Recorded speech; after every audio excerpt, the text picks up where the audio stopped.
Before the actual podcast begins, I'd like to thank everybody humbly from the bottom of my heart for taking the opportunity to check out this podcast during their trip on the train, or to work, or from work, or at home, relaxing, drinking a cold beer, drinking a cold tea, drinking a hot tea, drinking any sort of tea possible. Again, thank you all for listening in, and let's begin. Hello, and welcome to the DanVanDam and Friends podcast. With this week, we're going to be talking about reviews and the hardships of doing those said reviews. Now, you have people on YouTube who just play a game for 5 minutes, and they just go on there, record their audio, and go, "This game's amazing, best game I ever played in my life," and click off, and then that's pretty much it right there. Or they say a game is shit, and of course it's the game that the angry video game nerd or whatever. That's of course the stigma of most modern reviews. At the same time, you have some people who go back into the old archives of gaming and revisit certain games to let people know what kind of games those are, what they can be, or what those said video games can accumulate to now in today's standards. Or they just simply review them without an unbiased and just talk about their worthwhile gameplay endeavors, because most of these games got lost to the tabs of time. But one thing is certain, this review is always a central thing, I think, when it comes to folks finding and establishing a new movie, a new song, a new game, a new card. This is just the basis of human existence, the opinion. The stigma of basis that there of a finalization of picking up a said ride, or picking up a sandwich, or just getting a new coffee at some place at a mom and pop shop that supposedly has the best Joe you ever sipped in your life. Stuff like that, which makes the whole world go round. So now this of course rolls into my website, DanVanDam.com. Now, we're not anything too spectacular or different from that said round robin, if you will. So where do we begin, where do we end? Well, let's just say this much, is that I can appreciate a lot more than I did when I was a kid of the bullshit people go through just to basically play through a game and submit a review for it. Now, when I do stuff for the website, I basically just jot stuff down as I'm playing it, or a set of games. That way I keep the mindset fresh of what I'm actually experiencing, because otherwise I'll complete the game, then go to the review, then be completely blank. Like, I will not remember a damn thing about the said game, which would be pretty terrible, honestly. That would be a terrible thing. Oy, oy, oy, oy, oy. That's all I could say. So this week, basically, me and Bill are banging and clanging, putting game reviews together. He just played Arcania: The Complete Tale on PS4, which is a port from the PS3 and the Xbox 360 versions and the PC version. So he played through that, and then he submitted the review. Took him a long time to do that because the game's pretty long. I mean, this is also the other issue with most times people review games, is it's the whole process of doing it that makes it a very strenuous thing, where it sort of takes some of the fun factor out of the game because you're too busy trying to nitpick everything and find the said ground level to that. Now, it doesn't take a damn journalist, it doesn't take some crazy degree to basically base your opinion on anything. It doesn't certify it either. It's just this fancy certificate saying that you are this person who can, I don't know, drink gold water for all I know. You know, that's all I could say. So, as far as that's concerned, I've seen many successful people who have done these type of reviews do very good reviews and don't even have a college degree in that field, which shows you something. It's the same thing with chefs, but that's just for another topic. So you see people go through this long, strenuous process of going through a game, and some games are pretty long too. Like RPGs take a very long time because of the repetitious grind, so you have to sit there and continuously play through the game. Now, I'm still playing through some of these games I've already reviewed in the past, as I just like to play them, or in this case, just go through them and try to see if I can get through everything and try to get achievements. So, I basically restock my brain at playing these games again, just so that way I can have fun. I mean, yes, I've had fun sometimes, and most of the time, if the game's really good, like, I'd really just grip my fingers into the soil that this flower that the game is called basically is, and then I get into it and just bang through the review as much as I could. But then it just becomes a rat race where you're just rushing to get the thing done or get it done promptly, or it's just a stressful environment. You know, there's stress involved. I mean, yes, sometimes too you can take your sweet time because some of the games are just old as time. You know, you could be reviewing Commander Keen, for example. I used to be in this game a lot because I like the game series that much. So it just boils down to that asset. Next is, of course, when, well, modern games, you know, you get a deadline, you get an embargo, so you have to actually beat that deadline. A lot of folks misconstrued this. You know, some people just grab the game and play it on YouTube, usually without permission or whatever else, and just play the shit out of it. They don't review it, you know. I mean, this is another thing I just kind of look at and go, And then you have people who play a game for like 2 minutes on the said video and go, this game's great, pick it up. I say, what the fuck? I always laugh about that. I mean, it's sort of like, did you complete the game? If it's a game you need to complete it, then say it's great or not, you know? But I digress. It's just a weird combination of things that boil down in my mind when it comes to just preparing an article.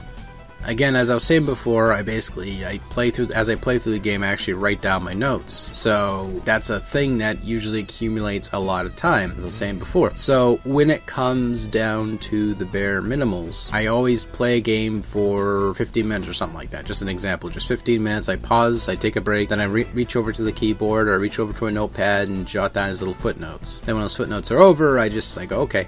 And I put them down, I save what I have so far, then I turn back around and continue playing the game and play it through. Now, this said stuff I do for the website, we don't even get a dime for doing it. None of us do. That's how a lot of people do it. It isn't like we're asking for money, because it isn't the whole point. There's some sort of thrill, I guess, behind it in a weird sense, where we sit down, we cover these games, and we just completely, you know, work and put our effort behind it just for almost no reward sometimes, which sort of sucks. I mean, it's usually how it is, though. You just have to try your best and do your best. You know, no one likes it, nothing much you can do about it.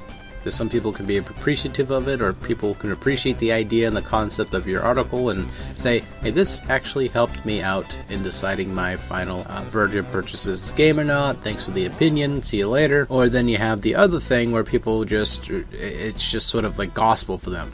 Whatever this website said, that's what they think too, rather than prior to playing it.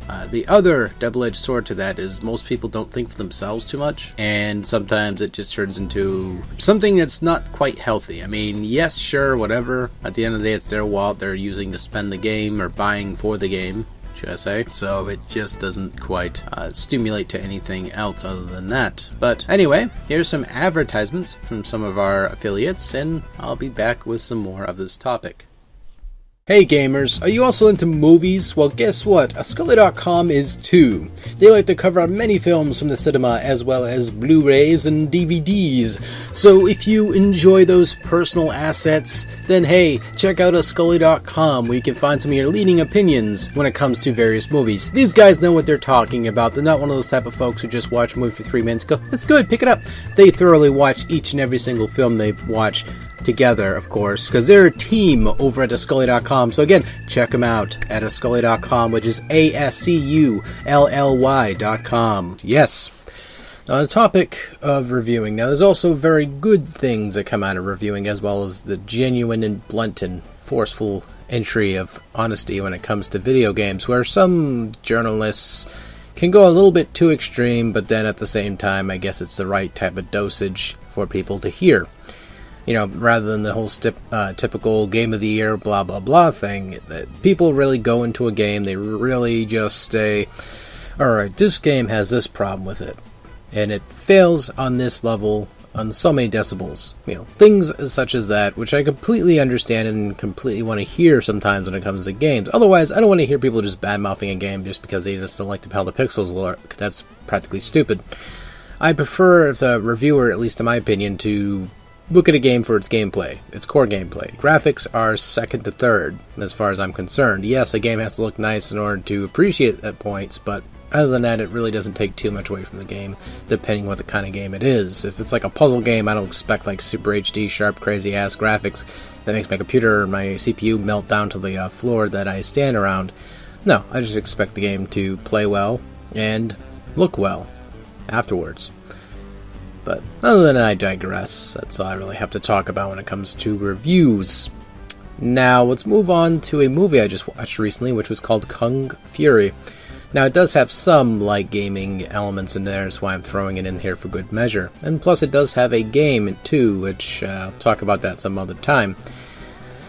But, alright. Basically, Kung Fury is a movie that was put out by a Swedish director, which he was specializing in, just commercials and everything like that. That's what he usually did. So he did a Kickstarter a while back, and it ended up being really successful because of a little trailer he put up. And so he said he was going to put the movie out for free on YouTube, which he did. He put it on YouTube and Steam and a few other outlets around that has distribution involved. It's free, of course, so you can just watch it on YouTube. You don't have to pay a dime. So, what are my opinions of the said movie? Well, it's a good movie. I think because what they were trying to achieve with it, it was quite successful in that regard. And of course, it's a short film. It's like 30 minutes. It's not something long yet. They're developing the said extended actual version of the actual final cut, as I guess I would call it, because they're going to remake the film, I guess, and add more elements to it. Make it a full-length film. Otherwise, it's just a short taste of what things to come, I suppose, with the guy's mind. So, it's a good film. It did have some things with it I kind of didn't really... It was sort of dragged on in some aspects, but then at the same time, it still kind of dragged along too, if you get what I'm saying. Like, the action was fluid, but then it got slow. Then it got fluid again, and then it got slow. It kind of bounced in between that 31-minute mark. And it was like a game of ping pong.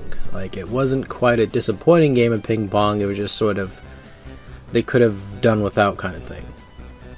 It had a lot of great humor involved with it, because it's a slapstick comedy more than anything else. Like, it takes it's basically parodying action films. And it's adding over-the-top extreme elements of action into the film, too. So it isn't like you're just getting some silly, like, guy shoots confetti out of his, like, arm or something like that. It's going to be straight-up violence in there, too. Which it just adds a nice touch of everything in there, I think, and they did a really good job. I hope for the future and a couple of years to come, the film that does get released eventually, just blows my pants off. I mean, this film alone was still pretty good. I actually enjoyed it, so I'm probably going to end up putting it on my cell phone just so I can watch it if I'm, just sitting around somewhere not doing anything. I'll just sit there and watch the whole film and while wait for somebody to pick their nose or something at some store, or a beauty salon, or whatever, doctor's appointment or some crap like that. But anyway, it's free to download. Check it out on youtube.com. It's with Laser Unicorn. That's their channel, so that's the official channel to check it out at, not any other third-party company or any sort of website or some sort of channel trying to make monetization rights or some sort of way of form or the other. So, what games have I been playing recently? Well, I just dabbled back into Destiny again. Yes, I know that evil bastard I like to call a video game, where it has the good elements to it, but it has bad elements to it. It's the repetitious grind for getting a reward every 3 hours, basically, versus other games you get a reward every 5 minutes. It's a good expansion that just came out recently, and that, of course, is the House of Wolves DLC. Now, I'm personally a big fan of horde mode style of games. I just like that in FPS shooters and third-person shooters or platformers or whatever else. I like that type of thing. It's my forte. I like doing it. So, I basically started off slow and low, doing level 28 missions, which are, the arena is basically very down-to-earth. It's not too challenging, but it tests you enough. And then you have up to the level 35, which is like the final arena, which if you don't got a key to do that one, I guess you don't get no special swag or something at the end of it. It doesn't matter, it's like playing a game. No, you're playing the game, get swag. No, quit playing like that. You're playing it for a reason, not just to play it. Oh, I just got this exotic, oh my god. Obviously they're going to celebrate about that. They're going to act like, oh, I just got an exotic. No, they're just like, hell yeah, I got an exotic. I mean, again, it's silly. People just sort of beat around the bush with that. Just act like you're actually enjoying the game. Like, fuck. Oh, this is such a chore.